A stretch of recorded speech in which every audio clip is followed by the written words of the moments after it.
Scott Belsky once remarked, "It's not just about the ideas, but it's about making ideas happen." No discussion in India is complete without a tribute to the entrepreneurial class of the country. Over the course of the next 1.5 hours, you will hear from founders and CEOs who have built innovative business models that are leaving a mark in their industries of operations.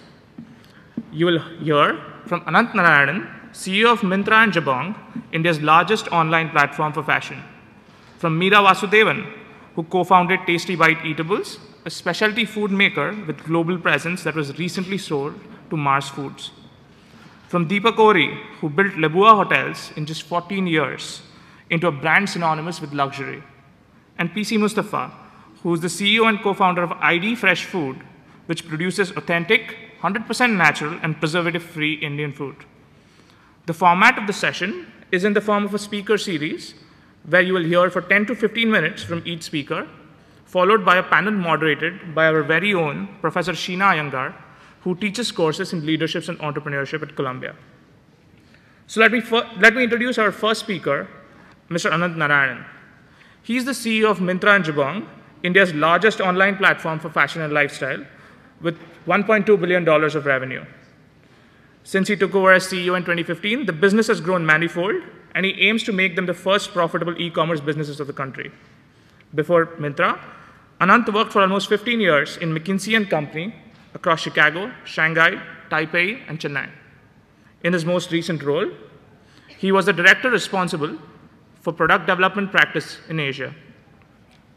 Anant was recently featured among India's hottest 40 under 40 business leaders, but his proudest achievement is having the best wine collection in South India. Anant has flown all the way from India to be here with us. Anant, if you can just please come on stage. Thank you so much. Thank you. Take seating and we'll get everyone.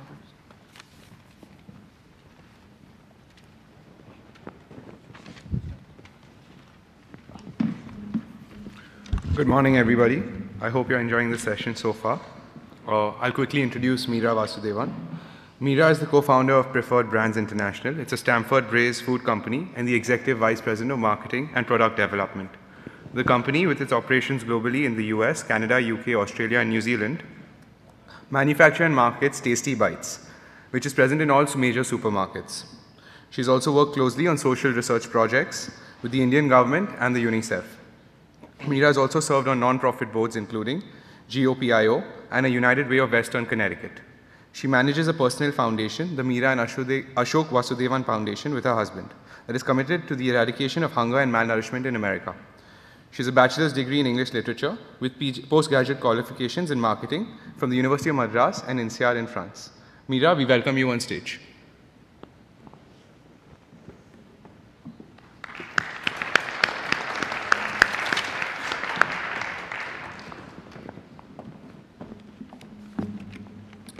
Our next speaker is a globally renowned hospitality industry leader, Mr. Deepak Ohri. He is the CEO and visionary of the Lebua Hotels and Resorts, a growing international luxury brand that operates distinctive hotels, fine restaurants, and bars expanding across 4 continents. Let's welcome Mr. Deepak Ohri.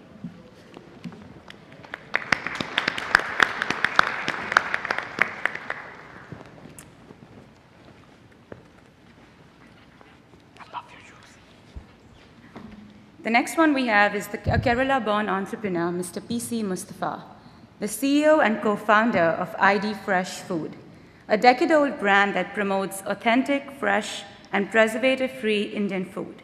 He is the winner of several prestigious awards and an active member of the Prime Minister's Champions of Change, a team that has a vision to build a new India by 2022. He also is going to be speaking tomorrow at the United Nations for those of you who would like to hear him again. Let's welcome Mr. PC Mustafa.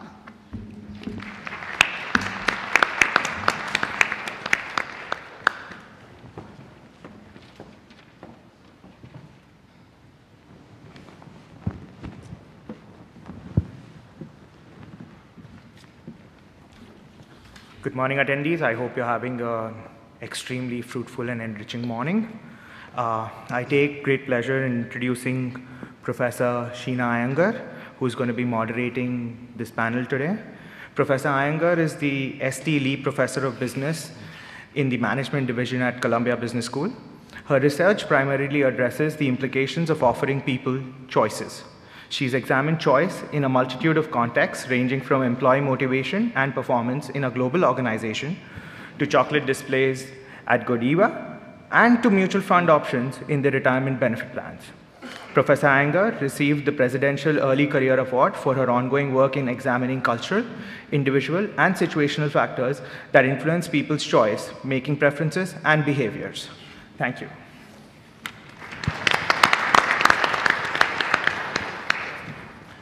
I'd now like to invite Mr. Narayan to address the audience.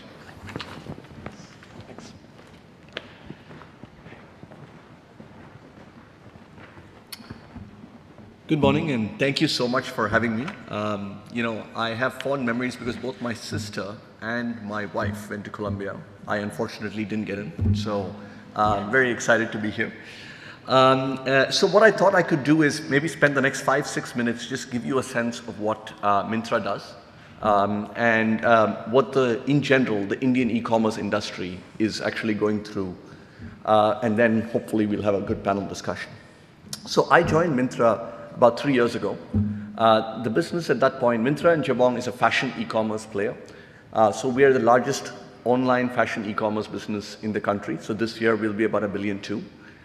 The business is actually quite interesting because it's a combination of 3 different businesses.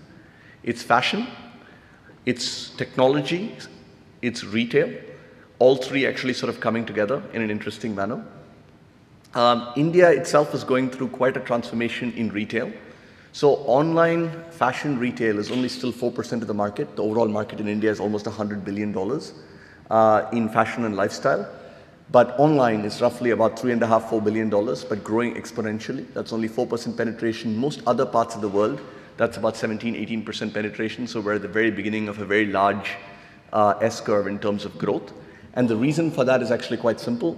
If you think about India geographically, apart from the top 30 to 40 cities, modern retail in India is actually almost non-existent because mall spaces haven't actually developed.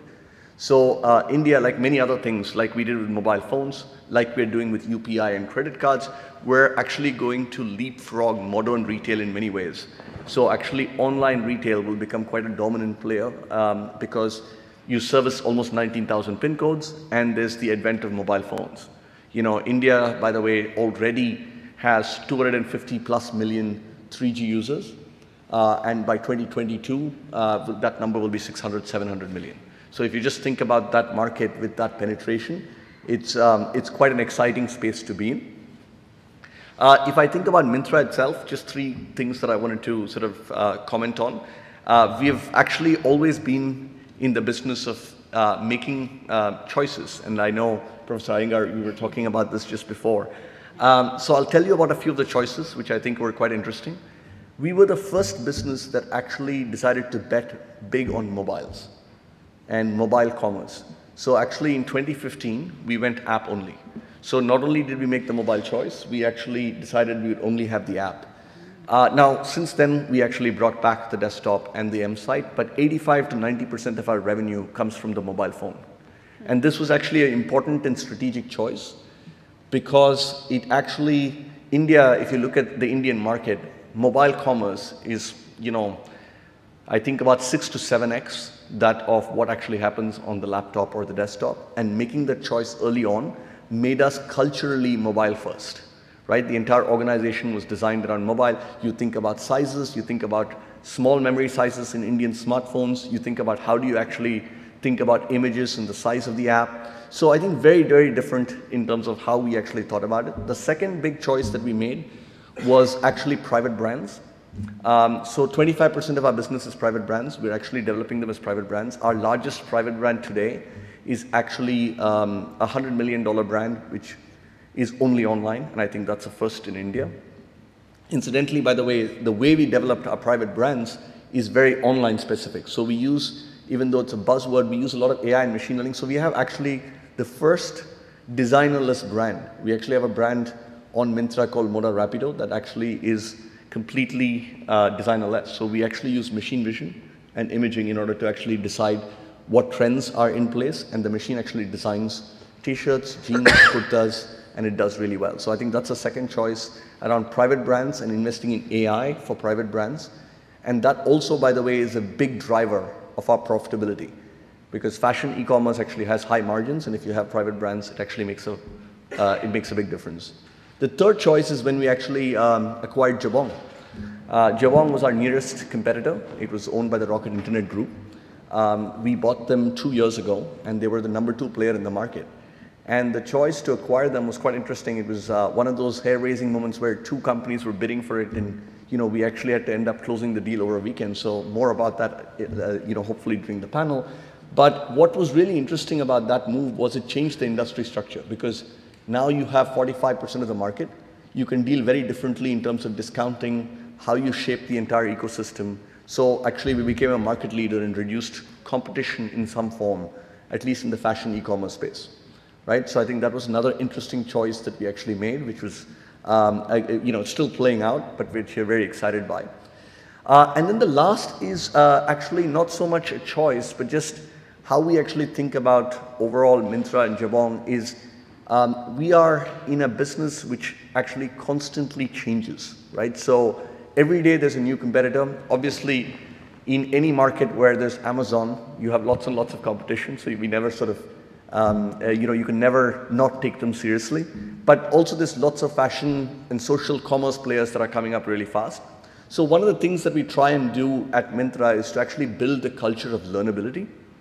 So, and what I mean by that is most people, actually almost in the entire top team of Myntra, there are only 2 people who have real fashion and retail background, which may seem quite surprising.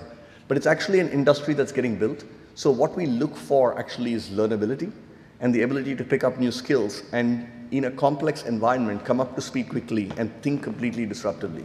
So I wanted to sort of close by saying there's a learnability and a culture of learnability that we're actually trying to build, which is quite unique, right? So, so just in summary, we're a fashion e-com player. We're the largest in the country today. I mean, just to give you perspective, by the way, of that $1.2 billion, Shoppers Stop and Lifestyle, which will be the fashion retail offline players, would roughly be half our size. And I think it took 20 years to get there, right? So I think the rate of growth and the rate of disruption is enormous.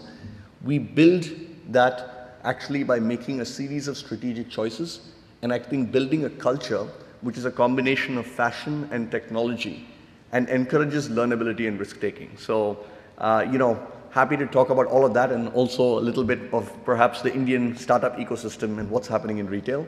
Look forward to it. Thank you.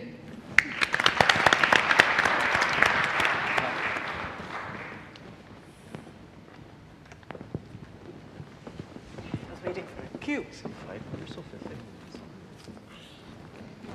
Good morning, everybody. I'm so happy to be here today, and thank you very much to the organizers for inviting me to be a part of this wonderful event.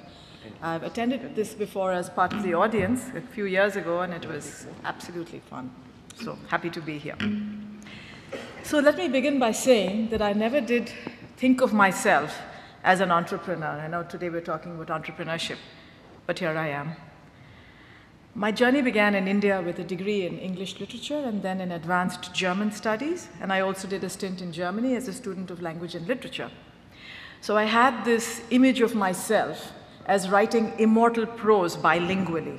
Never did happen. But I went on to study marketing and became a market researcher. And this was in the early 80s, a career path that I followed for a very long time. I was fortunate enough to be part of the founding team of a company called MARG, Marketing and Research Group in Bombay, which is today a Nielsen company. And we actually pioneered a lot of qualitative research in India. Believe it or not, it was absolutely new then in the country. After many years at MARG, I think the entrepreneurial bug bit me. I love qualitative research, and I love what you can do in terms of consumer studies and also social issue studies and what quality research brings to the table. And so, with 2 of my colleagues from MARG, I set off and set up our own company called Quantum Market Research, which was at that time India's first specialized qualitative research company. Today, it is the largest quality research company in India. and also a significant player in Southeast Asia. So what triggered this entrepreneurial move? It was actually megatrends, and that's a term I'm going to refer to in a few minutes. I'm going to talk about that a little bit, because I believe that megatrends really are the spark for a lot of innovation. So if you roll back to the 80s, say the late 80s, early 90s, those were very heady years, and globalization was sweeping across the world, not just India. If you think about it, the Soviet Union collapsed at that time, gave birth to a lot of countries that took their place on the global stage.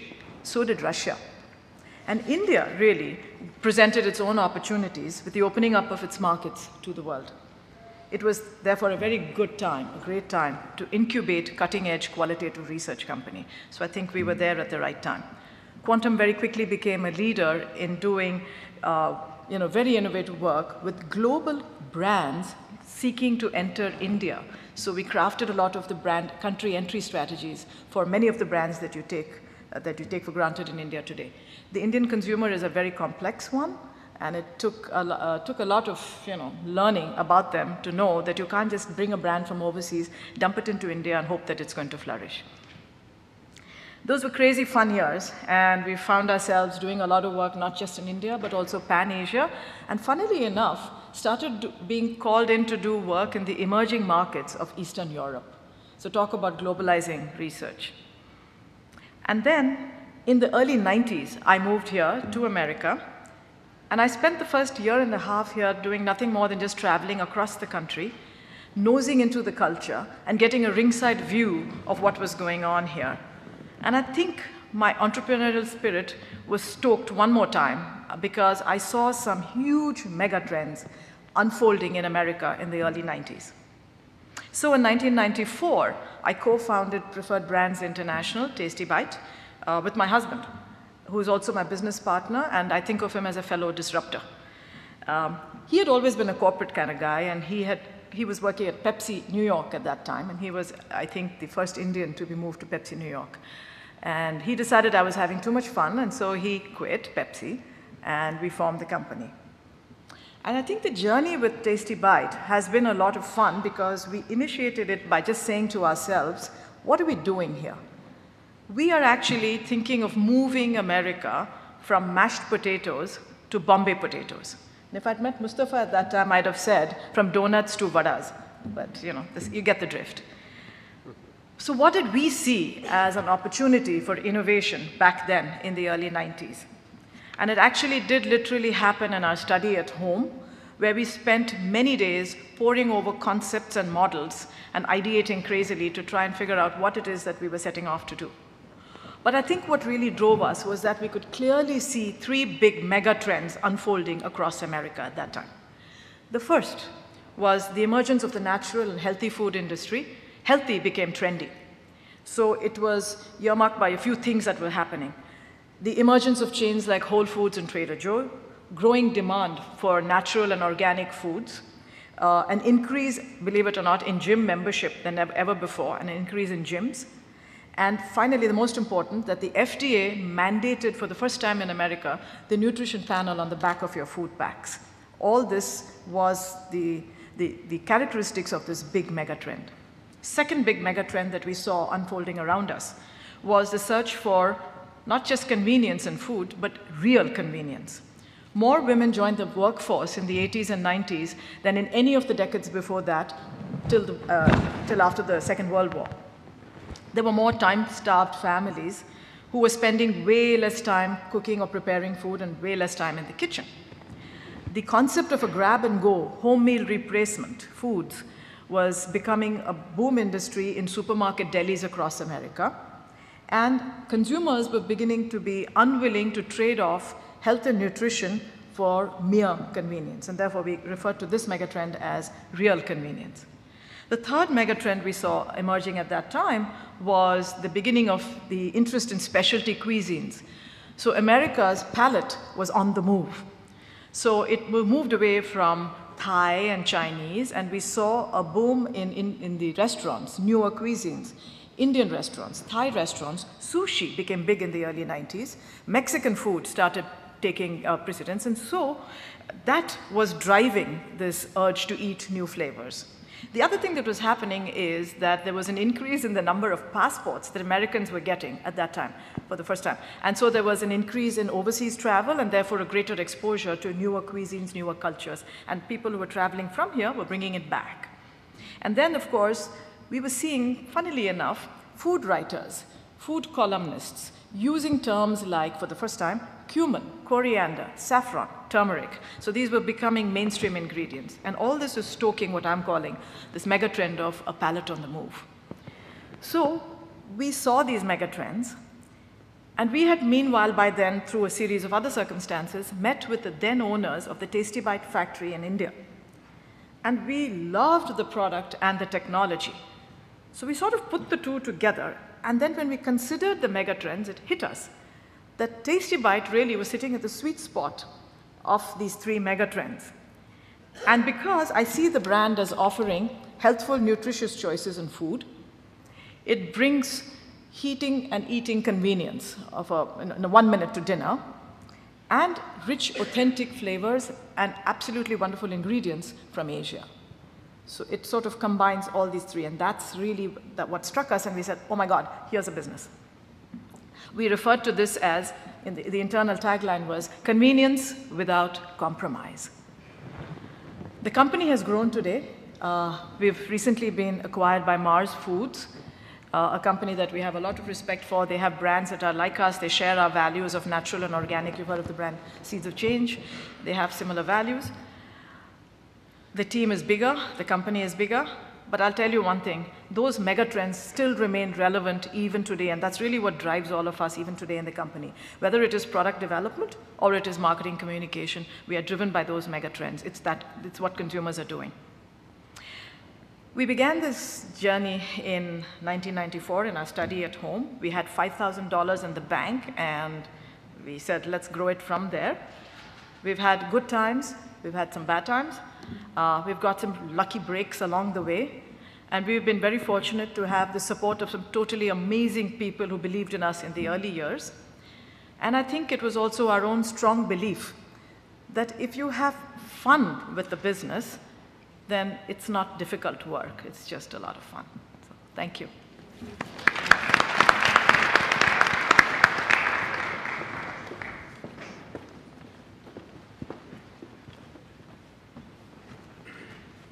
Good morning. Thank you for inviting me here. Not because I feel honored, but I feel very good for Columbia Business School also. Because Mark Twain had said that don't let school come in the way of your education. Wish we had this kind of exposure when we were young. There's a question I want to ask you before I'm going to show you a video clip. And the answer has to be given by the audience in just 2 seconds because all of you are very tech savvy. How many books on luxury are there on Amazon.com? Okay, the answer is there are 4,000 books on luxury, but there are 9,000 books on anxiety. Some of you are getting very anxious, but I think you should forget about being anxious and focus on luxury for next 5 or 10 minutes. Can we show a video clip, please? This is a 1970 movie. I want an 8-foot length of rubber seal with foam backing. This country's going to the dogs. Nobody cares. I just work here. That's the attitude. Buy junk, sell junk, eat junk. $3.99. Don't want it. That's what you asked for. Who are you working for? The Japanese? If you don't want it, just say so. Just said so, Jack. Don't want it. Look, made in Japan. I don't want my hard-earned American dollars converted into yen. I want an American length of rubber seal. So right now, I'm not into politics, but right now, President Trump said made in America, and everybody is creating noise. That's a developed country. In India, our Prime Minister Narendra Modi said, made in India, everybody is appreciative of it. You know, if you want to be successful, we should not be a part of tribe. Because once we become part of tribe, we cannot be an entrepreneur. Then we are just a normal employee. We started this organization. I went to an Italian restaurant, quite a famous restaurant, very difficult to get a table in Bangkok, Thailand. And I like drinking my wines. I don't know whether you can make out that or not, but last night I didn't drink because I had to speak here. Otherwise, you would have definitely made out that. So I like drinking my wine, so I go to these restaurants, order a nice bottle of wine, order some good food. Table next to me is ordering a pizza and having a beer, but the whole hotel is around him because he's somebody. So we saw, and I'm talking about developing countries, it doesn't happen in US. You hardly get tables here, whether you are somebody or nobody. Okay, so I saw there's a right of equality. A right of equality is a challenge. And we started this place in an empty building since 97 Asian crisis, 6 years later, in year 2003. A restaurant where I wish I would have known you there. We did a qualitative research, focus groups through a company called Gallup, and the result is not to open a restaurant. And we said, no, we are not going to listen to this. We'll open a restaurant because we believe in that. You know what? Our customers are like crying babies. Only the mother knows when they need water or when they need milk. So we said, no, we will open. We opened the place. We couldn't find an interior designer because nobody believed in it. They said, you know what? People like luxury. Luxury is not about being an empty building and opening a restaurant at the rooftop. And who opens restaurants in the rooftop? Okay. So anyway, we opened the place became successful, but we challenged the whole paradigm of that country where everybody used to sit at a bar and drink, and we came up with the first standing bar. Now we're coming up with the first standing restaurant also very soon, by the end of this year. So we came up with the first standing bar, and for 3 months, it was only 3 people, me, our promoter, and her mother. Then we came up with a marketing campaign, and then things changed. But the most interesting part is we never wanted to be a hotel company. We got into a hotel company because of our customers. We were a restaurant company. We started the whole thing with a restaurant. And restaurant even today is still our focus. But our biggest challenge in doing this, I was speaker at another business school last month. I like talking at business school because students are very intelligent. Speakers are not so much. Don't sue me, please. You all come here to listen, but we end up learning more than we desired for. So I was talking at that, and then I realized something. The day one, there was one media person who was talking about India. And he said how bad the education system in India is, what the government is not doing. And I almost had tears in my eyes.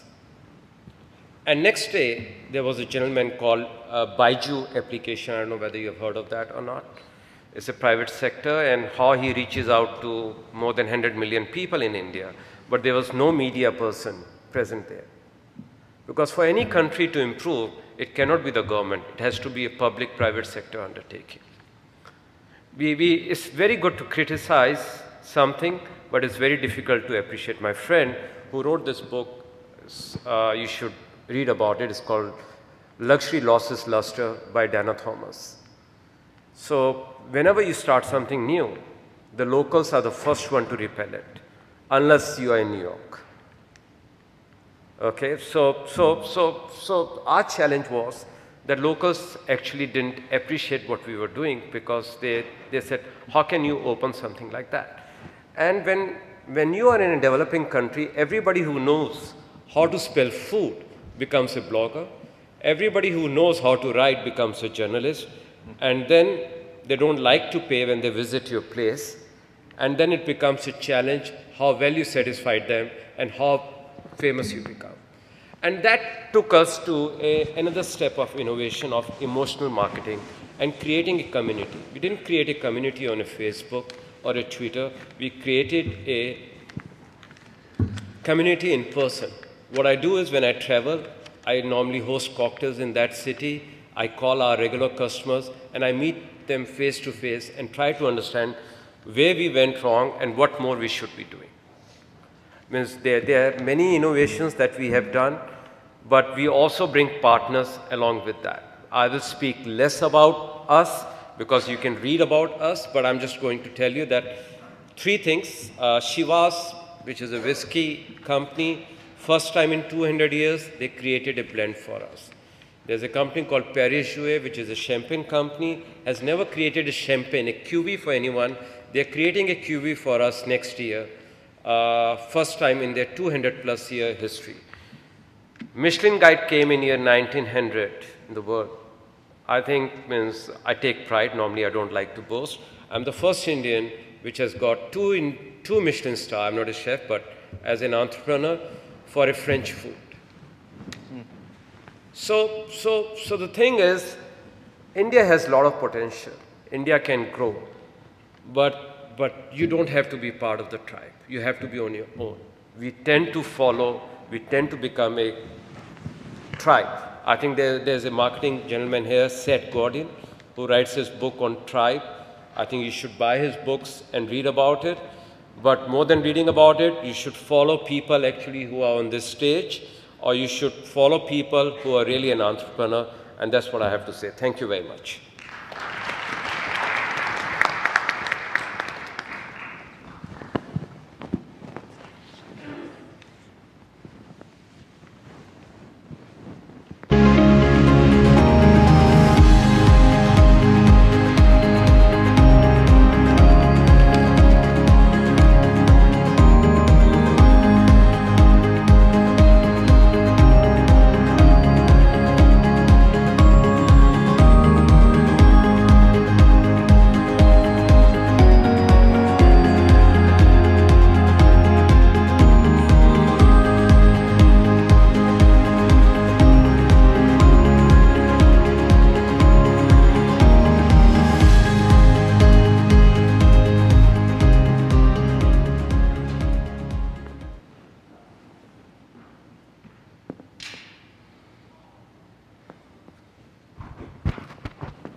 Thank you. In the name of God, peace be unto you. Good morning. Thank you for inviting me here. Such a great honor to be here among all these great students and great leaders. 3 foodies in a panelist. Let me tell you where I come from. I come from a very remote village in a place called Wayanad in Kerala, a beautiful place. My father was not very well educated. So was I. I was a school dropout. I ended up doing coolie job at the age of 10 along with my dad because he was finding it difficult to manage both ends of the family. Having 3 meals in a day was a luxury during my childhood days. And breakfast was a distant dream. Today, we serve world's best breakfast, idlis, to 1 million people every single day. I co-founded a brand called ID along with my cousins in 2005. So in the next 15 minutes, 10-12 minutes, I'll share 3 quick stories with you. And hopefully these stories will help you in your journey to become better human being and better entrepreneurs. So here goes my 3 stories. So my first story is about common sense. We built a $100 million brand using common sense. And most important aspect of any disruptive business model is common sense, which is reducing dangerously these days. We are depending too much on hard tools and Excel sheets and spreadsheets, wherein the only thing required at that time would be common sense. Even when we started our first product, idli dosa batter, we used common sense. My co-founders used to run a small-time kirana store in a place called Indiranagar in Bangalore. They used to procure idli dosa batter from a small-time vendor, and that had all sorts of quality issues, hygiene issues, and service issues. My cousins tried to fix the issue with the vendor multiple times. That didn't work out. And that's when we thought, why don't we create our own idli dosa batter? And we approached roadside vendors and traditional homemakers to identify the best idli dosa batter We didn't have an R&D team. We did not read market reports. Easiest way was to add preservatives in the food, as done by many other local players in the market. But we decided to keep our products 100% natural, free from chemicals. It's actually a war against preservatives. I hope many of you know what's idli, right? Idli is the healthiest and very popular breakfast in India. Idli is rich in carbohydrates, proteins, enzymes, fats, and fiber. It does not contain saturated fat or cholesterol. Idli is a complete food. It's easily digestible for kids and even for seniors. You don't even need a teeth to eat idli. Another popular snack, which many of us love in India, is the vada. Vada goes best with idli. Kids love vada. But then, it's one of the most difficult snack to make at home, unless you are an expert like your grandmothers. Vada started disappearing from Indian homes, including my home. So there are two significant challenges of making vada. First challenge is to get the vada batter right. But even if I provide vada batter, an Indian homemaker will still not make vada at home. Vada batter is making vada is a messy job. Vada batter is sticky like your super glue. Second challenge is to get the hole for the vada. It's a time-consuming process to make vada. You must be an expert to make perfect vadas. You won't get the size right. You cannot get the shape right. And we, South Indians, will not eat a vada without a hole. So when I talk to ladies in my office, they had no idea how to get the hole for the vada. And most importantly, the new generation homemakers like you will end up frying fingers instead of frying the vada. So we want to help mothers to make world's best vada, the way we did idli. So this journey started 3 years ago. If you look at the issue, this is a century-old problem. We identified it. We then started working to solve this problem. We talked to industry experts. They were not able to help us. We then used the most important aspect of a disruptive business model called common sense. And our solution is a new vada pack for you. This new vada pack helps you make vadas at home that are shaped, sized just like expert-made vadas, without you touching the batter, and with a proper hole in the middle. And that too 100% natural, no chemicals, no preservatives, nothing added in it. It takes just 1 minute for you to make vada at home now, but then it took us 3 years to build it. We didn't lose hope. It was not an easy journey. Many businesses would have dropped this idea by looking at the spreadsheets. It was a classical conflict between a meaningful solution and a business opportunity. I'm sure you're all curious to know about this magical vada pack. Vada making is a science now.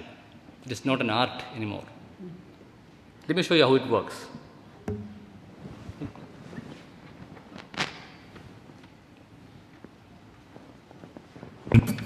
This is no ordinary snack, a South Indian specialty. It's a favorite in homes across India, but its circular cylindrical shape and donut-like hole make it fairly difficult to prepare at homes. It needs the expert hands of grandmas and aunts or even restaurant cooks. Not anymore. ID decided to turn its attention on this age-old problem and transform the complex art of vada making into a science for everyone. And the key ingredient? Common sense. A path-breaking, little, big invention. The spout that shapes batter into vadas with the hole. And that's it. Squeeze, shape, cut, fry. Handmade, but with no mess, no stress. Just delicious, crispy vadas. Ideal, maker of India's favorite batters and fresh food, presents Vada Batter in a pack that shapes batter into vadas. Now, everybody can vada.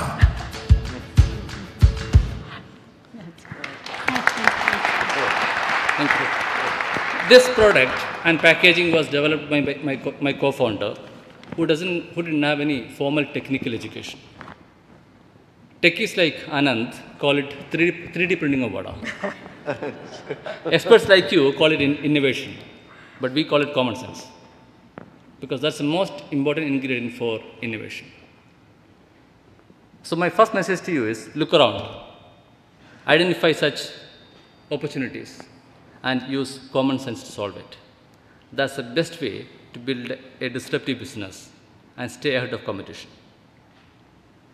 My second story is about an ethical conflict. In 2009, we became very confident and started our Chennai operation. After launching idli batter in Chennai, we learned that it's a very tough market to play with. Some of our competitors were buying subsidized public distribution system rice and were adding unhealthy chemicals and selling idli dosa batter at a very cheap rate. We were not able to compete with them using our recipe because we wanted to keep our product 100% natural. We started making losses. We struggled to pay salaries to our employees. We were on the verge of closing down the business. Going was getting tougher every day. We had three options in front of us. One was to borrow money from the bank and manage our cash flow. As interest-based transactions were against my ideology, we couldn't take that route. Second option was to adapt the local business practices, which is procure subsidized public distribution system rice, add chemicals, and sell idli dosa batter. We didn't want to follow this unethical, unhealthy practice. Last option was to shut down my Chennai plant and focus on Bangalore profitability. It was a very painful solution. We went ahead with the last option, shut down a plant in Chennai and Chennai operation. But then it turned out to be one of the best decisions in ID, as it helped us to build a sustainable fresh food brand without compromising our values or brand philosophy. My dear friends, I know how easy it is for all of us to take shortcuts. Deep inside us, we want to reach somewhere faster, easier. In that journey, we end up making compromises. My sincere request to all of you is avoid shortcuts. Do not compromise on your value system. My last message is about the trust. How many of you believe something sold in a pack is healthy?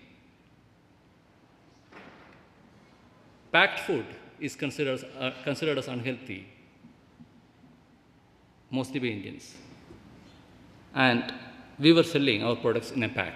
So we were also being considered as a packed food. We were actually trying to break the barrier. My problem was that I had to build trust with my customers. So to do this, we tried a very innovative campaign. What is the best way for someone to trust you? Trust them so that they will trust you in turn. We set up unmanned shops along these lines in apartment complexes. We kept all ID Fresh products in a cooler. There was no salesperson. There was no technology. There was no cameras. No security to man the cooler.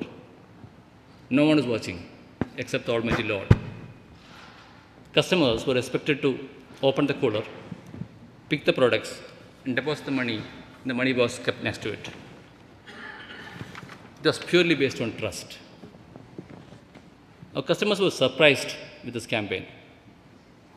They couldn't believe it. It got us a great brand mileage. Our campaign video went really viral. We had better sales and profitability per cooler than that of a retail store. We are actually trying to build a brand to touch our customers, the heart, not just in the tummy. All of us hope for a better world. Almighty Lord will not change you or will not change a society until they decide to change themselves. So my message to you is, be the change that you would like to see in this world. If you want people to trust you, trust them. Let me play you the trust show video.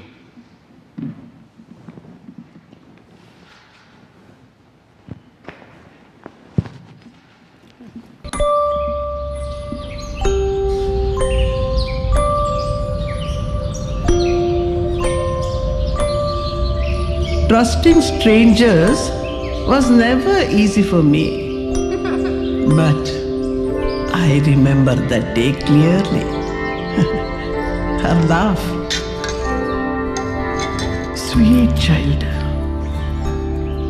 But what to do? I didn't trust anyone.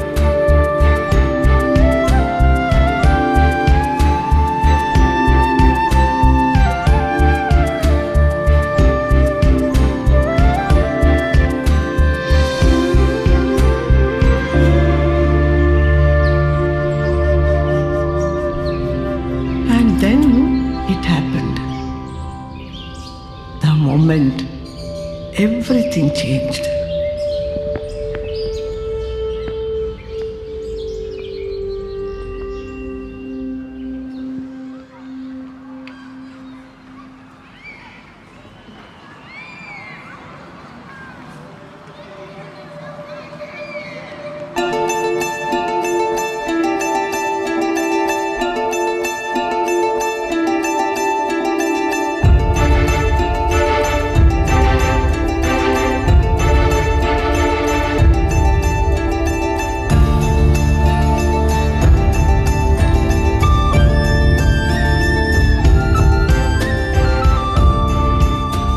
That day, I learned that the world can be a better place.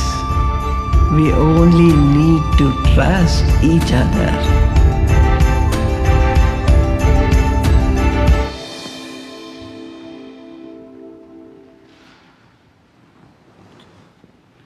It is such a coincidence that a young boy who started working as a daily wage worker in a remote village of Kerala, and for whom having a breakfast was a luxury, is now running a company that serves world's best breakfast, idlis, to a million Indians every single day.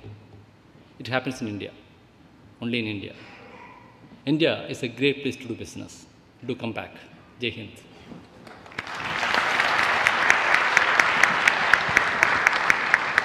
Very good.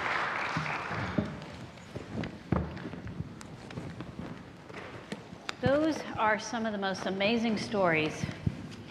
So what I thought we would do now is learn a little more about each of our 4 entrepreneurs here on the stage. You heard the story of how they started their business and where they've brought it to. What I thought we would do to start off with is take a step back and ask them, how did they come up with this idea? As you can see, all of them are very creative people. Just like you guys can be very creative. And you're constantly generating more and more and more ideas. I mean, ideas come to us all the time. Of course, most ideas suck, and most of us know we shouldn't be acting on every single idea that we get every single moment. But these guys had all those ideas, and they somehow figured out which idea was the one to go with. So what I thought we would do is ask each of them, how did they come up with that idea? Where did it come? Did they just wake up one morning and say, look, I'm going to make sure everybody in India now has idlis that they can make at home, or vadas? Or did they just have lots of ideas and were sort of systematically analyzing it and figuring out, all right, now's the point, this is it? So maybe what we'll do is we'll start with, well, we'll go in backwards order. So maybe we'll start with PC. Are you okay with that? You start, and then we'll hear from the others. Sure. So in our case, can you hear me? I went back to India with an objective of creating employment for smart kids in my village. I used to chat with my cousins, who used to be my childhood friends as well, to do something different in life. And they were running a small-time kirana store in Indiranagar, Bangalore. And naturally, for any grocery store owner, his dream will be to make a supermarket. So they recommended, let's start a supermarket. But then I was not too comfortable with that model. We started exploring more ideas. And that's when one of my cousins mentioned about this batter vendor, idli dosa batter vendor, who used to supply idli dosa batter in a small plain pouch with a rubber band on top. You can still see that in Mumbai suburbs these days. And this had no brand, of course, and it had regular quality issues, service issues, and sometimes ended up getting cockroaches in the batter. My cousins tried to fix the issue with the vendor multiple times. That didn't work out. And that's when we thought, why don't we try it ourselves? Why don't we create our own batter? And that's how we started. Coming to vada, we started idli dosa batter in 2006 time. And we all know vada goes best with idli. So we started creating a vada batter in 2006-07 itself. But then we knew that customers were not going to make vada at home if I don't solve their real problem. So I think the most important thing in any business is to look around, identify such issues, and there are like century-old problems. If you look at vada making is a century-old problem. We identified it, then we had the guts to try it out in a different way, and we created it. And of course, we used common sense. Thank you. Okay, thank you. So you identified a problem and you were looking for a solution. What about you, Deepak? Every success story has a story behind it. Yes, so that's exactly what we're looking for. So while I was working in India, I was working for a company which I don't want to say, and there was some senior person coming from overseas. And they said, if you have to meet him, he has a meeting at a banquet hall, you have to wait. Waited for him for 3 hours. I was number 20th in the line just to shake hand with him. And he came out, he was like to catch his flight, he just waved at us and went. And that's where I felt that pinch of equality for myself. And then I saw that pinch myself, which you heard, going to the restaurant, and when you're nobody or when you want to maintain a low profile, people are not looking at you. So I said, there's a gap. Why don't we create a place for people who do not get recognition anywhere? Why don't we create an organization for people who never get recognized? And put both of them together. And that was the beginning of this organization. And even today we are prospering. Thanks to all this big consultancy company. They focus on Gen X and millennial. And that 5-year gap in the middle is where we are focusing on. That's it. What made you decide on a hotel and restaurants to accomplish that? I was in this field from day one. So we saw this building. I was not convinced. There was an empty terrace. And I was still not convinced that this is the place we should be doing something. And I went on a holiday to Bali. And I went to a restaurant where you had to go down 100 steps. And that restaurant was on the beach. And that's where the idea struck that, you know why? This place, Sirocco, also has a step down. Why don't we create something which creates a wow? And that's how that whole idea came. We never thought at that point of time that this restaurant would be so big that a whole hotel company would be surrounded by that. Never stuck, if you ask me. And when we presented the budget to the board, and you will laugh at it, the budget of that restaurant in Bangkok at that time was $1,000 per day. Wow. Okay, that will be making the revenue. And I still remember the day the chairperson took that sheet and threw at me and said, you're fooling us. You can't achieve that kind of revenue. That restaurant today does more than $30,000 a day.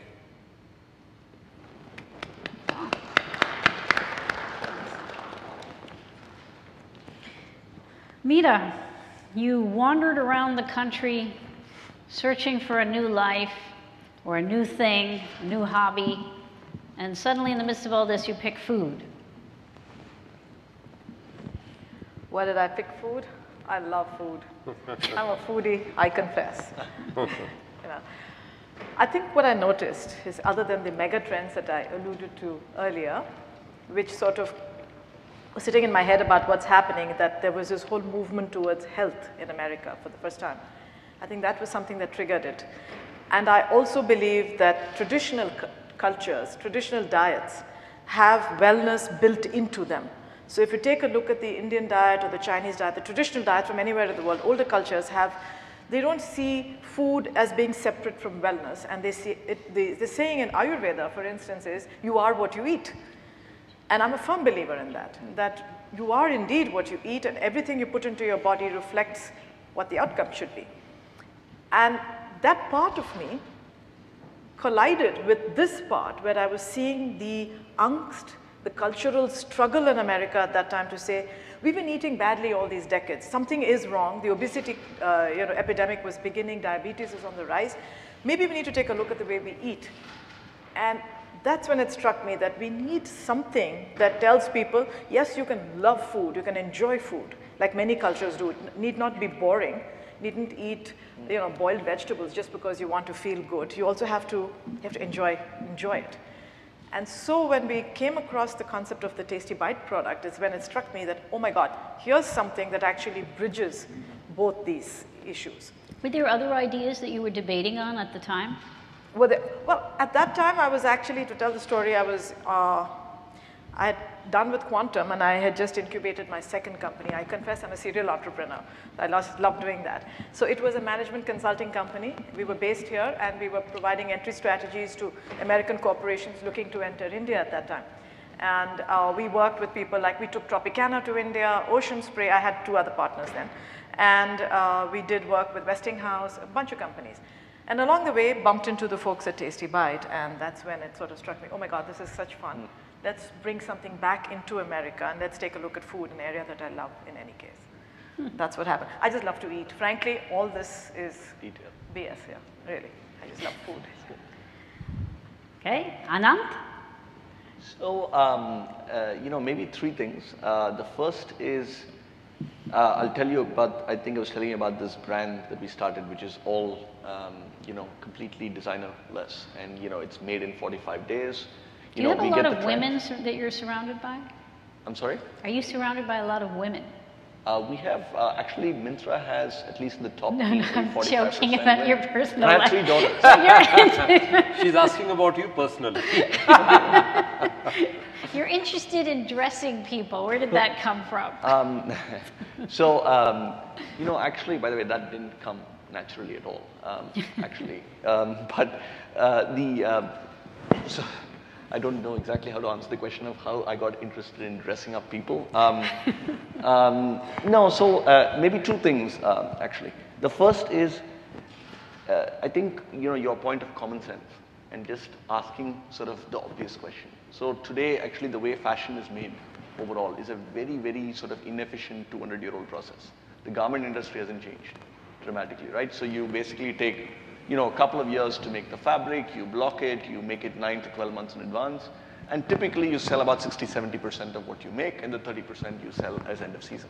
I mean, that's been accepted as historic practice, right? What we decided was, could we change that dramatically, given how much data we have, given how much technology we have, and can we actually think of a dramatically different process, right? And so we ended up actually questioning a very basic premise that it takes a long time to make a garment. And we also brought in the insight that we have lots of consumer data, and so we can actually predict trends better than a Zara can, better than a H&M can. We are the traditional fast fashion businesses. So I think, a bit of that started with the insight around, I guess a bunch of just questioning the status quo was one thing. I think the other just quick point I wanted to make is, I think a lot of times we don't have a defined plan. So I think these things evolve. I mean, in hindsight, everything looks very perfect, but actually a lot of times it just evolves. I mean, when you're making the decision, at that time you just need courage. And you sort of persevere through it. And then, in hindsight, you tell good stories. But actually, when we went through a lot of these, we didn't really know, right, is the short answer.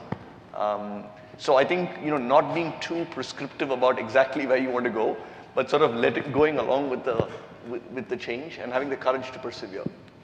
I think these are some of the things that work for us. Yes. Were you debating on other things when you were doing this?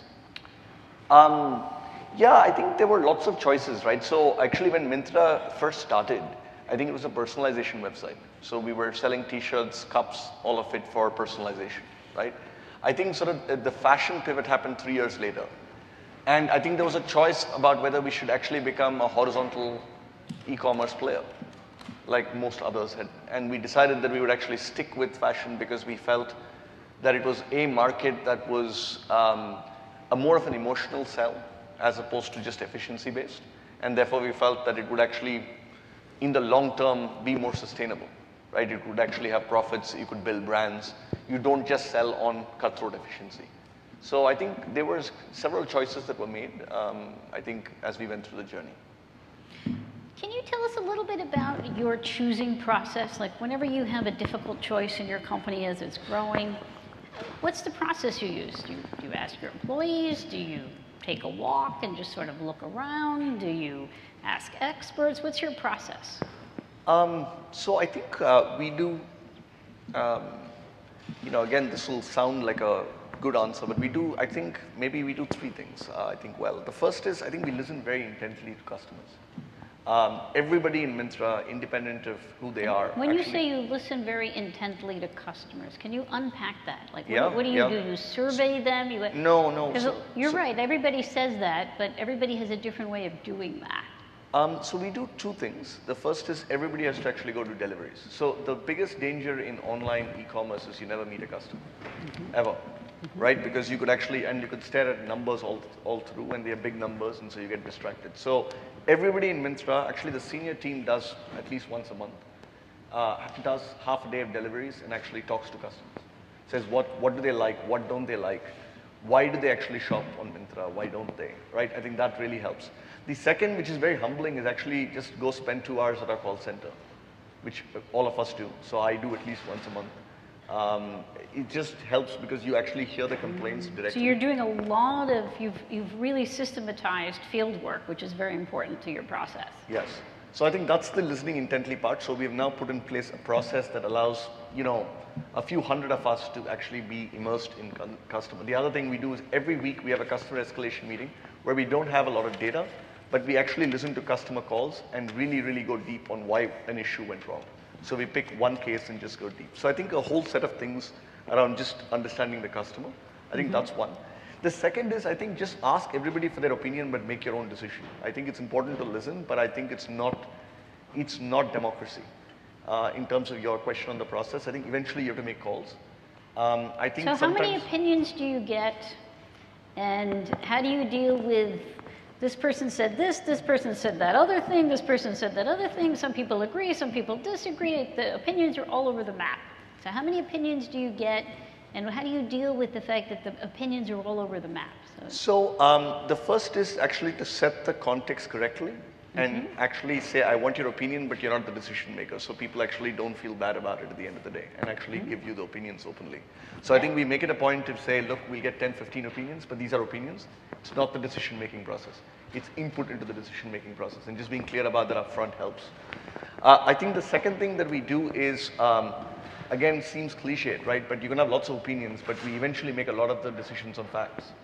And in our business, you can actually have facts for almost everything, right? So whether you change the size of a button, whether you move the order of a list page one way or the other, whether we use a certain type of photograph versus not, all can be A/B tested. So I think the common saying for us is, just bring us A/B data. You don't actually have to, you speak less, just provide us the data, and then you can actually make the call.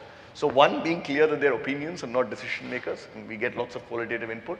And then for everything that can be measured, make sure that we actually have A/B data. I think that those are the 2 things. Those are great tips. What about you, Deepak? You must make some similarly difficult choices about decision-making process every day.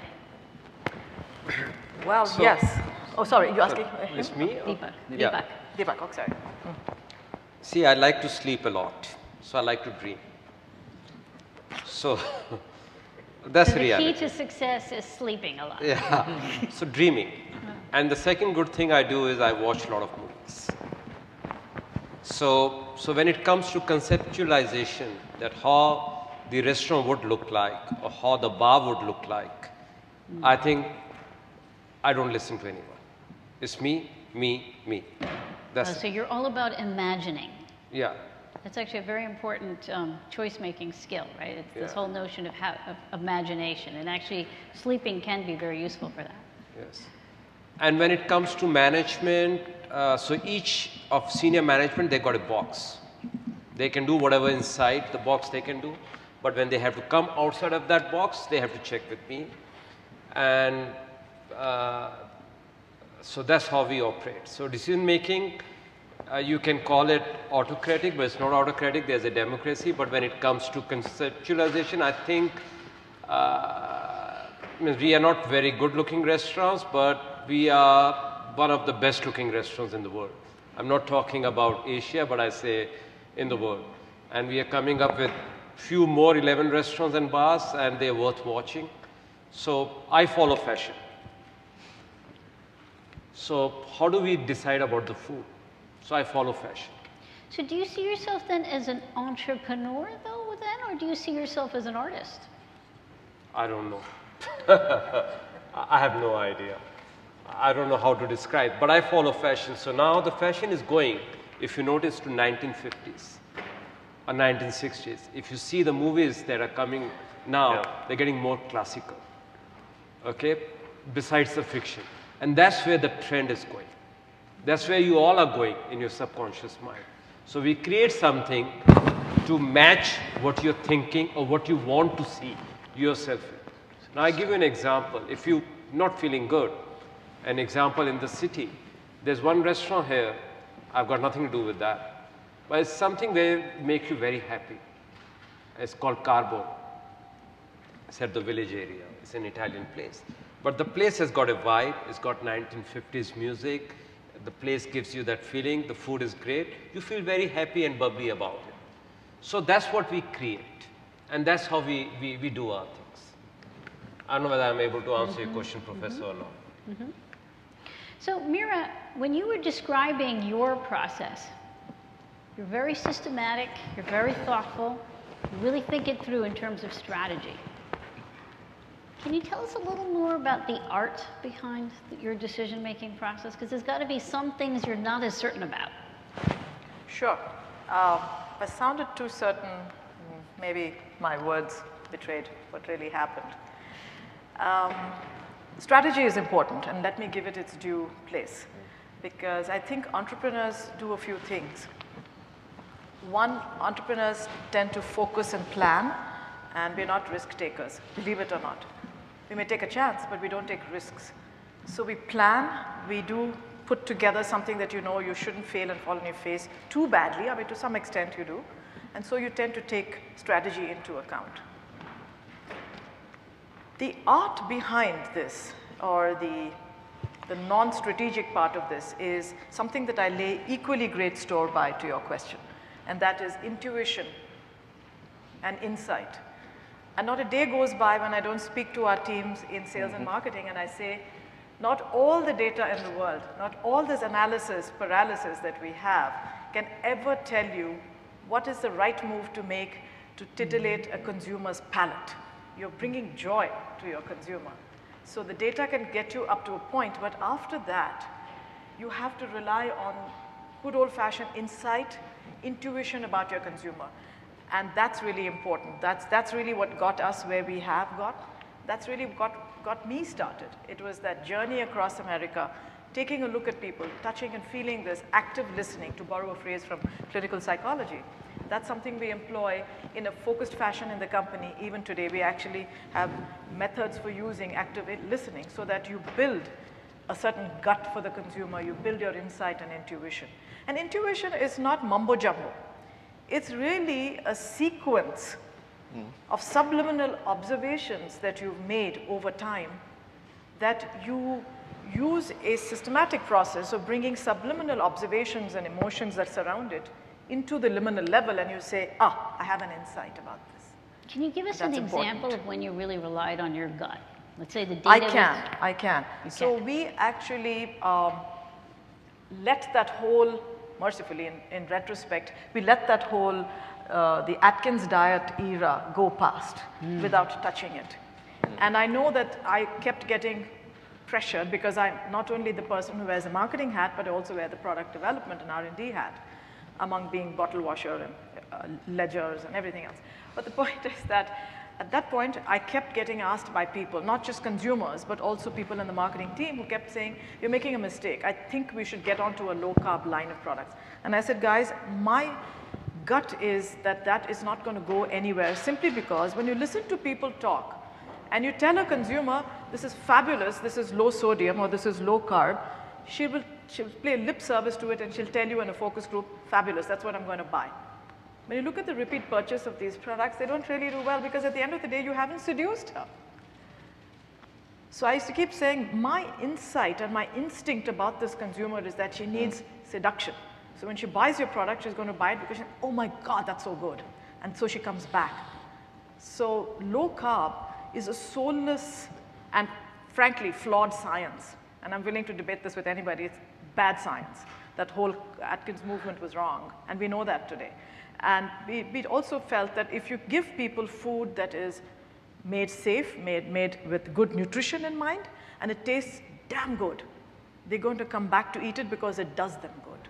So that was an insight I had, and I had to fight really hard to not jump onto some of those trend bandwagons that were unfurling around us at that point. Great. So, PC, can I ask you the question of, do you worry about technology and how it might shape your industry?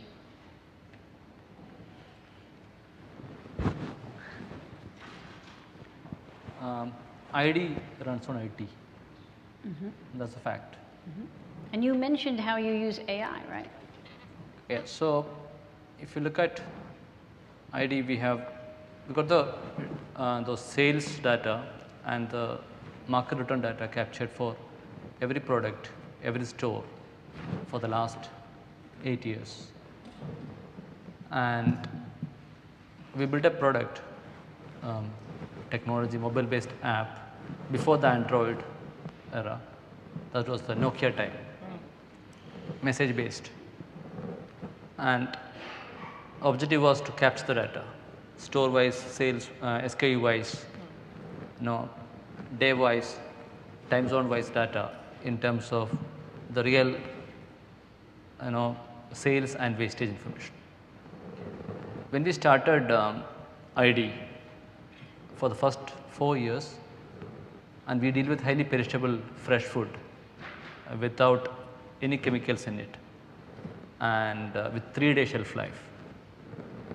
And we were initially running at a wastage of around 50 to 60%. Huge wastage from the market.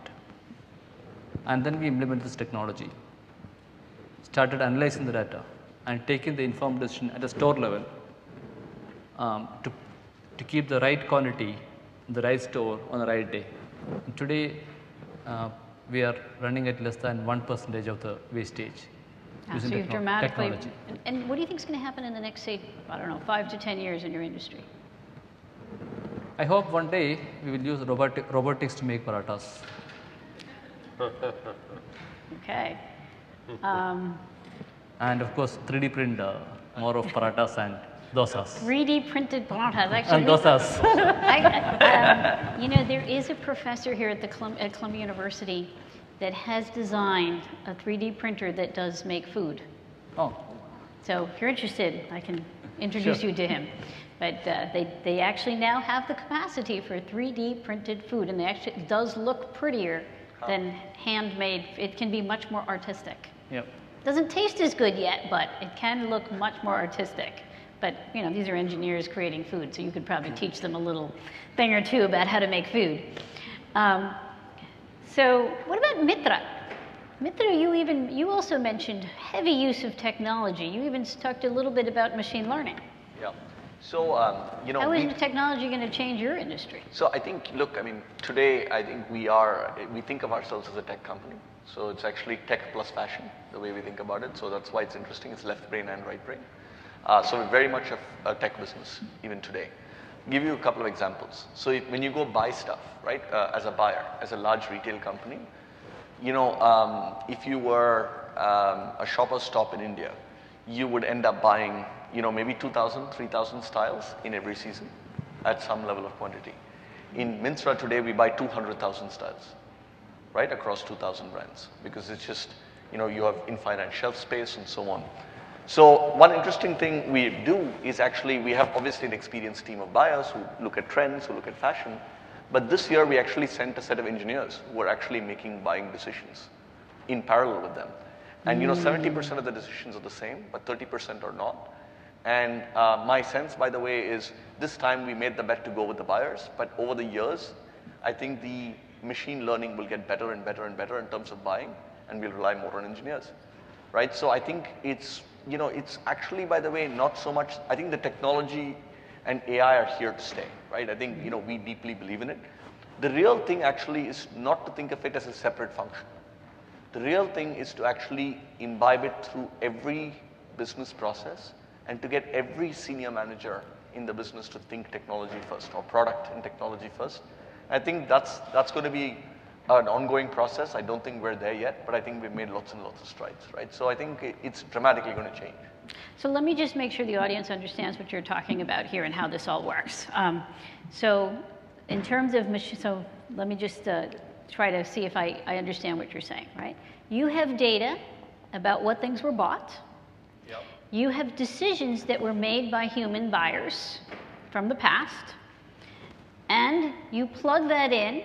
You have an algorithm that was formed based on that data that was made by humans. And now the algorithm takes over and now makes its own decisions separately from humans. And you now compare the performance of that new algorithm against just humans making the decisions. And what you're seeing is that the algorithm produces a higher ability to predict buying behavior. Is that right? Absolutely, and I think I'm trying to make this as simple as possible. No, I think absolutely. That's exactly right. That's exactly right. And I think the other thing is... And what's the difference between when it's chosen by the algorithm versus chosen by human buyers? So, I mean, just to give you perspective, right, our AI-based brand that I was speaking about has 50% better sell-through rates and 30% less wastage than brands that are actually done by the buyers. That's very impressive. So, yeah. So in hiring decisions, so I'm also in, as you all know, I study choice. We've been using and looking at the effects of machine learning and how it can improve decision quality. One of the things you see in hiring decisions, if you use the algorithm, it can actually increase your likelihood to choose an employee that will perform better by an average of 14% as compared to the candidates that you choose to interview chosen by people. So let's just hear quickly from Meera, from the other two of you about how technology is shaping your industry, and then we'll open it out to the rest of the audience. Sure. I think technology shaped our product from the get-go, because the secret of that pouch of Tasty Bite is that you don't need to add any preservatives, no chemicals, nothing artificial in it. We cook the food in a kettle like you would at home, except the kettle is huge. And then we fill it into the pouch, put it into the retort oven, and it's done. And yet it doesn't need refrigeration or it doesn't need a freezer, and it can sit on your shelf for 18 months or 24 months and nothing happens to the food, it's safe. That is the technology of the pouch, the retort pouch. And that's an amazing technology. And believe it or not, it actually came from NASA. So it is space-age technology. It was designed by NASA, and then it found its way into the food industry. So that's been, from the beginning, we've loved it because that technology has helped us get crazy food, lovely food out there into the market. I see technology, to your point, as being, you know, symbiotic with things that we do. In any business, that is being a part of what human endeavor is today. The minute you try and, you know, sort of divide the two and you see it as binary situations is where the tension comes. There's not great tension sometimes. I'd like to see, if I were to crystal ball gaze, I think I'd like to see technology be such a part of our work. I want one day consumers to be able to pick a pack of Tasty Bite and touch it, and it talks to them and tells them, hey, this is my nutrition value, this is my glycemic load, these are some of the ingredients that I have. They touch it somewhere else and it says, oh, the turmeric, it came from this farm somewhere, and you know, things like that. That would be pretty cool. I'd love to see that, to see a pack that can do that. Very cool. What about you, Deepak? I'm an odd man out. I'm not a big fan of technology in our business of luxury. So we use limited technology at the back end. And whatever the technology is in the front end, that is social media, I'm a confused person. How to align luxury with the social media? And I'm clueless. I have no idea how to do that, because we say we have discerning customers and we are putting their photographs on a social media. I don't know how these two get together, so I'm still confused on that. On the other side, as a technology, what we are doing is we are tying up, Labua is tying up with a watch company. Since 1880, the watch, the horological innovation hasn't changed. And this is the first time this watch has come with a liquid technology. I'm wearing one. So we are going to come up with Labua watches. It's a Swiss manufacturer, quite a high end. So the idea is to take Labua into a lifestyle, and I think lifestyle at a upper paradigm of pyramid, the less technology is better, because you have to get involved personally. So in a sense, what you're selling is a new kind of human living experience, right? Yes. Which is its own form of innovation. Yes, which is it. Because right now everybody is going for technology. Somebody who's looking for a change is our customer. Somebody's going to be looking for the new human element. Yes. Or the new human touch. Yes. All right. Well, thank you. Thank you. You guys were fabulous. Let's hear from the rest of the audience. Thank you. So just before we open for questions, we have time for 4 questions. And if you are asking a question, please limit to 1 question so we can allow multiple people to ask questions. Thanks. Hello. Hello. My question is to Anant. I'm a first-year MBA student at Columbia, and you went through a large integration of 2 companies, Jabong and Myntra, and a lot of such other integrations have happened in the internet industry, like Taxi for Sure and Ola. And I understand the rationale behind them because of consolidation and investors' interest. However, as a CEO, doing these integrations, and I believe there's a large cost associated with it, do you see a real economic value as a CEO, or is it like too much friction and just for investors' interest? Like, what's your view on it as a CEO? Yeah. So actually, by the way, this deal wasn't done for investor interest at all. It was actually done strategically. The reason we did it was there's only 30% customer overlap between Myntra and Jabong, so we actually ended up acquiring a lot of customers. But the tweak, I would say, is it is incredibly hard actually to operationally do it, because the cultures are very different.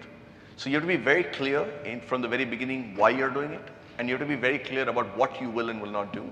So in our case, we were very clear what functions we would integrate, technology as well as supply chain, and what we would not integrate, which is the marketing, the front-end product, and the buying. So I think being clear up front with everybody and communicating constantly, I think really helped get us through. But I think it was strategically, I think it was management-led, not investor-led in terms of the decision. But still very hard to do, and if I were to do it again, I think the only lesson I would have is, I think just assume that it takes twice as long to do whatever you think you're going to do. Thank you.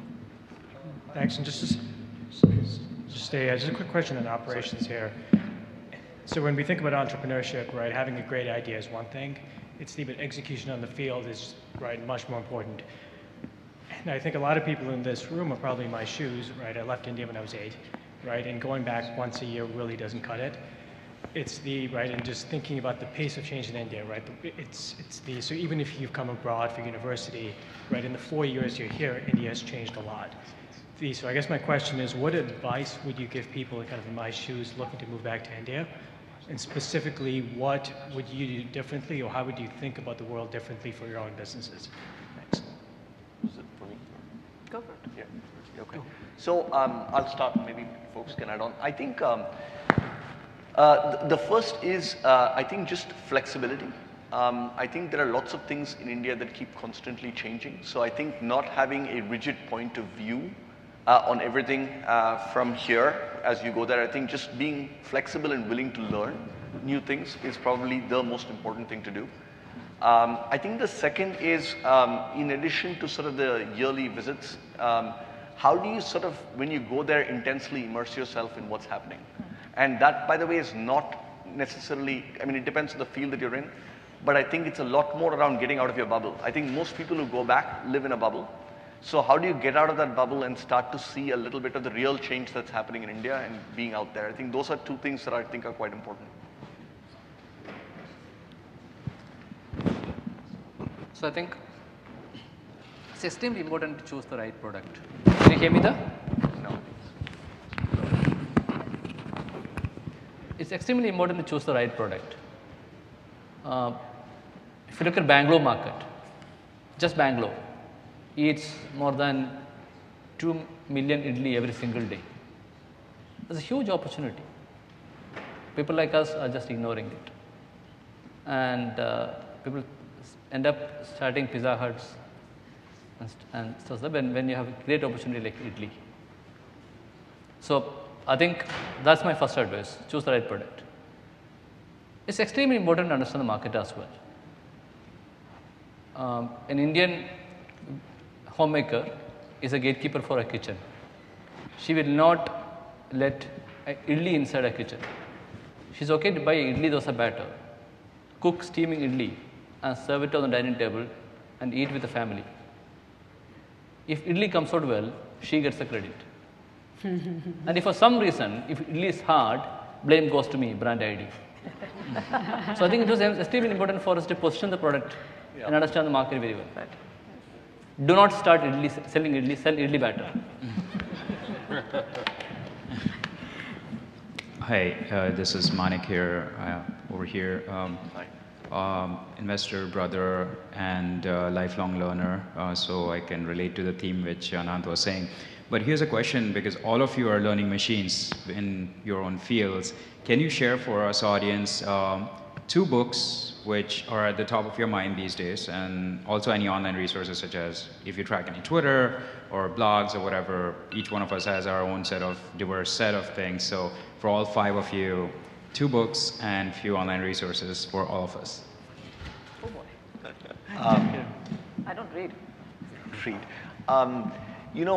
I think 2 books that stand out for me. One is Thinking Fast, Thinking Slow.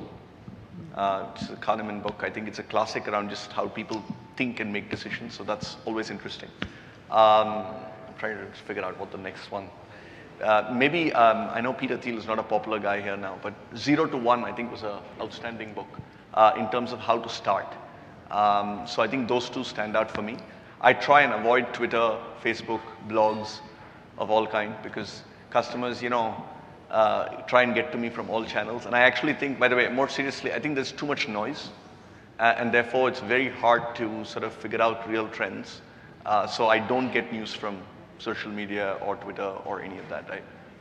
I actually think slow news, like slow food, is better than fast news. Well said. Yeah. I hark back to a classic, which is Good to Great. And I remember reading it back then, and it made an impression on me. And I remember learning many lessons from that book.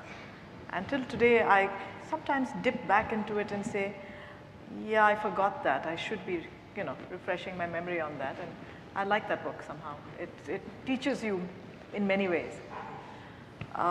Another book, there are many of them. If I'm forced to pick something that pops to my head right now, it's probably Tipping Point, Malcolm Gladwell.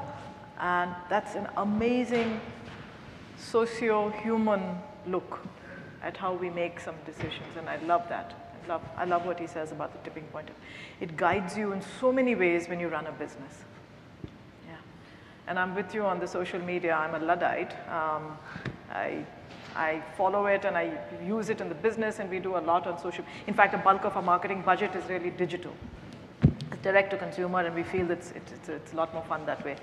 But I'm not a great social media citizen myself. So. For management, Bhagavad Gita. That's the best management book you can read.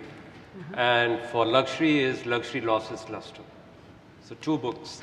And Bhagavad Gita is a religious book. I'm Hindu myself, not hurting anyone's sentiment. I read more for management. For me, it's I think Connecting Dots by Rashmi Bansal. And second thing you should read is a book called this coming up, The Unshakable You by Mustafa PC. Okay, very good. Excellent. We'll buy it. Yeah, very good. Excellent. Congratulations. Thank you. My name is Shravan Navani, Columbia University alumni. My question is for Anant, but it can extend to everyone. Basically, for every disruptive business, you have to strategically be different from your competitors at some point, like especially in the initial stage. So if you have first mover's advantage, that's great.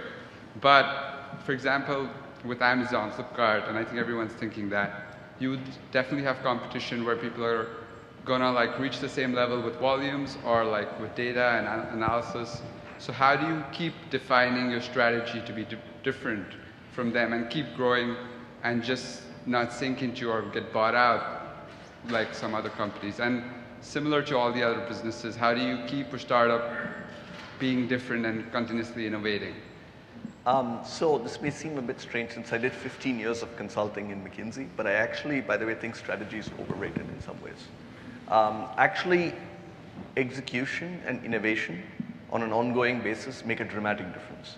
I think strategy matters at the level of where to play. So, you know, picking the market that's large enough so that you could have many players, not going to an industry structure which has huge regulatory barriers unless you're good at regulations, right? But sort of picking the market at that level is strategically important. But I think winning in that market, especially in the tech space, actually is a lot about execution and innovation and making sure that we're actually allocating enough resources for what I would call mid to long-term innovation versus just short-term innovation. I think so, in my mind, that actually really is what makes companies much, much better in the consumer internet and tech space, right? So, so I think that's my view. I think the strategy on the market matters, but I think execution and innovation on a regular basis matters much more in winning in consumer internet business. I'd second that actually. I totally agree with you because companies have to be not led by the nose by strategy, but you have to have a strategy behind why you're there in the first place because you're putting money in it and sometimes it's someone else's money. But innovation, building a DNA of innovation in a company sets you apart. And everything you do, whether it is from product development all the way to your marketing communication, if we foster a DNA or, you know, of innovation and innovative thinking or entrepreneurship, I find that's really what makes a difference to companies, and it absolutely affects the quality of execution as well in very positive ways. So we make decisions and then we work hard to make it right. There's nothing called right or wrong. I give you two examples to that. When we were starting our first restaurant, there's a dish, crab dish, we wanted to price it at certain price, $50 US. And that time, the most expensive hotel in Bangkok, the whole meal was $50 US. And I was taken by this international marketing company we had hired at that point of time to a restaurant where all the top cars, big cars were there, BMWs or Mercedes, and that whole meal we had 6 or 7 crab that costed only $10. And they said, how are you going to sell it? And I said, you know what? We are not selling food. If we sell food, we'll be out of business tomorrow. We are selling an experience. And you cannot put in value to an experience. That's the reality. And that's what we do. I won't take more time, so I'll give it to him. So the second example is we can talk over lunch. Please. When we started, myself and my cousins started the business. We have been, my cousins were running the new product innovation and the new packaging innovation in the team. When we reached a stage, beyond a stage, we needed to bring in professionals in the team for scale up. So I think we did a decent job in transitioning the initial co-founders out of the business as usual work. We brought in the industry experts to run business as usual and put in the team, my co-founders, into new product development and R&D. And that, to some great extent, worked well for us. If you look at the packaging today, the vada came from my co-founder. I don't think, an industry expert could imagine and do it. That's my update. Thank you. Thanks. Yes, Ralph Olterbaum. Quick question for Deepak. I am anxious to know more about the customer experience in your hotels. As a business traveler, I stay in Marriott, Starwood Properties, Ritz. I just spent several weeks as a business traveler in India, staying at Leela, Taj, and Radisson Blu. So I'm anxious to know more about your properties from a customer experience standpoint, to give me some points of differentiation with perhaps the properties in India and elsewhere. Okay, Please. so I'll give you an India-specific example. We just 2 years back, we opened a property in Lucknow. And Lucknow is a very city of a lot of culture, a lot of history. And we are the first property in Lucknow which has got the heritage status. All hotel chains are there before us. There was Marriott, there was Taj, there's Hyatt, but none of them ever thought of opening a heritage property. Second, I think it's difficult to relate to you because you don't watch Bollywood movie, but I'll give you this experience. There's a movie called New York, John Abraham. How many of you have seen it? Very good. So in that movie, he goes, is a code word, he goes to Brooklyn and asks for a best bread of Brooklyn to speak to, it's like to activate a sleeper cell or something like that. We went to Lucknow and we said that you asked for a best bread of Lucknow. We wrap it in a newspaper and give it to you, and initially we were giving a cappuccino free with that. Now we don't serve cappuccino. Lucknow is a place where people eat flatbreads. At 7 a.m. there's a queue outside our hotel and they say we want to have a fresh bread of Lucknow. So these are the differences we do. We go into your heart, we touch your heart, we invoke your emotions, and we don't want you to be our first time customer. We want you to be our second time customer, meaning we want you to have stayed at Taj or Ritz or somewhere to appreciate us. If you have not stayed in these hotels and come and stay with us, you will never appreciate us. Thank you, and I'm ready to book. Thank you, sir. Thank you very much. I'll exchange my card with you. Thank you. Hi, this is Vishal from Columbia Engineering. My question is for Ananth. How did Myntra derive the conviction going mobile only? I mean, how difficult was the decision given the strategy was later modified? Yeah. So it was a very hard decision actually. But I think in retrospect, a good decision, both I think to go app only. By the way, we didn't go mobile only, we went app only. So we actually shut down both the desktop and the M site and became only app. I think in retrospect, it wasn't the right decision, and then we changed some parts of it, so I'll just explain it. The reason to do that, by the way, was cultural. We were primarily a desktop-based organization. I think we wanted to culturally change everybody in engineering, in product, in category, to thinking app first, because I think as a channel, it is the dominant channel, right? And I think it really succeeded because in the 1 year that we did it, it's a little bit like cutting the bridges. The app had to get better. And if you look at our app today, it is one of the best apps just from a usability standpoint, memory standpoint, and a whole host of it. The reason we eventually decided to bring it back, by the way, was there was still 20 to 30% of the market that wasn't using it, and we didn't want to lose out on that market, and so we brought it back. But I think our entire company's thinking changed to mobile first. And I think that's a huge differentiator for us in the long term. This is going to be our last question. We're actually going to go from this side for that one, because the line was longer. Hi, I'm Roshika. So I have a question. In US right now, there's a trend like shifting from software online to hardware. We see that with Amazon Go and things like that. And in India, we are a country of brick and mortars. Like we run on like Kirana stores right from there to the very end. So I guess my question is, in this changing landscape, is there a place to include these pioneering entrepreneurs that were once relevant and have great insights on consumers? So I'm happy to take that. I think, so today, by the way, we actually have, we do about 200,000 packages a day in terms of delivering stuff. 80% of those deliveries are actually done last mile by the Kirana stores, right? So they actually do the last mile delivery because one, they actually know the people. In India, you have a very unique problem, which is you can't find addresses so easily. So actually using them has helped us reduce the errors in finding addresses and so on. But what we are trying to do with them is actually to do more.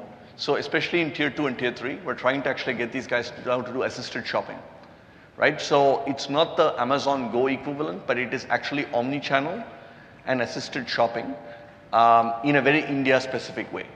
I do believe omni-channel in India will become big, and I think it'll follow very different flavors in the urban centers versus in the tier 2 and tier 3. Tier 2 and tier 3 will be much more assisted shopping, where you get more offline users to online. And I think in the urban centers, we actually do have now stores as well in Myntra. There it'll be much more of a seamless experience where you have one view of customer and one view of inventory. It's a big topic, but I'm trying to sort of be concise about it. That's great. Okay. Thank you. Well, thank you. All of these guys have given us so much to think about, so join in and thanking them.